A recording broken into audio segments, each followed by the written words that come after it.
Today I'm here with Dr. Meg Myers Morgan, and she is going to talk to us about how to negotiate our life, and that means everything. So I'd like to welcome you, Dr. Meg. Nice to see you. Thank you for being part of mPower.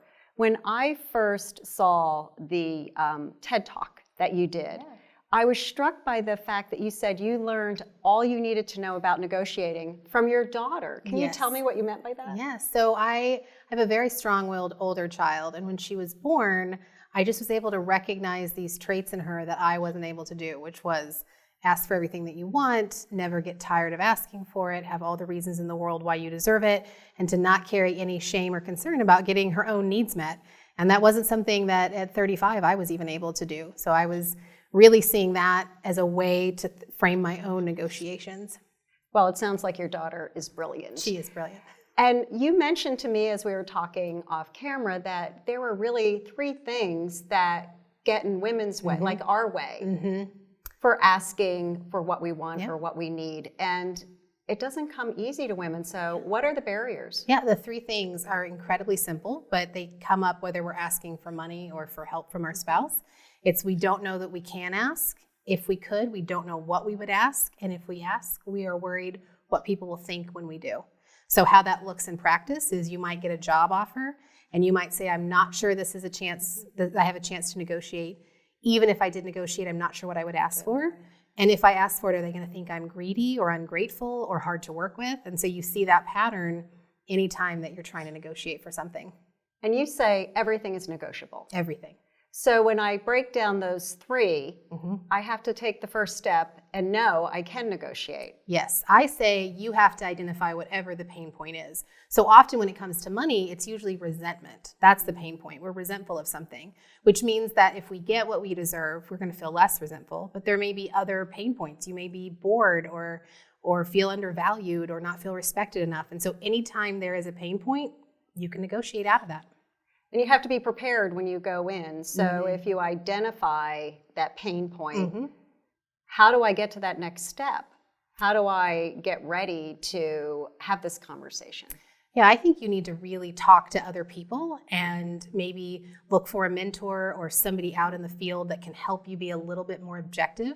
And then I always say just lead with that ask, that we don't want to back ourselves into the negotiation or apologize ourselves into it. I'm so sorry to ask for this, but I really feel I deserve it. Or we'll come in and say all of the data and then the ask, but you really just have to get very clear on what it is that you need, be very clear and intentional about how you ask, give whoever you're asking, if it's a boss, a heads up, and then go in and be confident. And the dreaded, what will people think? Or what will my boss think that I am asking or I'm pushing the envelope on this? I think it's the hardest one to get over. Any tips on how we can get better at feeling confident and not worrying about what the other person's going to think? I think what's freeing to me is we don't really ever know. So if we could just reframe any negative thing they might think to a positive thing they might think, it's much easier. If I go in and I'm strong and I'm confident, they're going to think that I'm great, not that they're going to think I'm needy or ungrateful. So we have to really kind of think of other ways that people can think about us.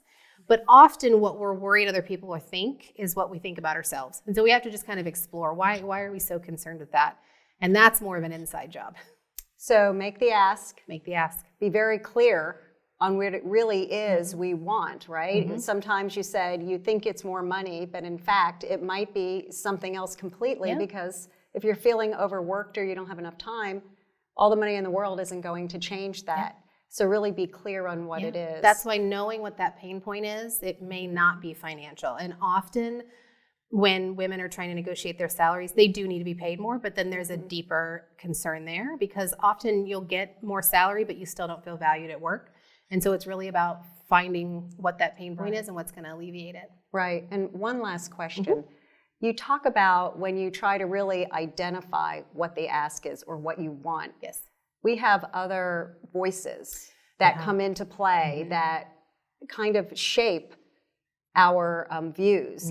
Can you describe that and how we knock those people out of our head? Yeah, we confuse our wants all the time. So we are very concerned with what other people make and what other people's careers look like. And you cannot negotiate for yourself on other people's terms. So you have to be really clear not only with what you want and what you need, but what the market may say about your specific role. And the minute we stop watching other people, it becomes very clear what it is that we want and what we're worth. So take time with yourself and really think through what it is you want, and then take those other steps. Well, Dr. Meg, thank you so much. I really appreciate the advice. Thank you.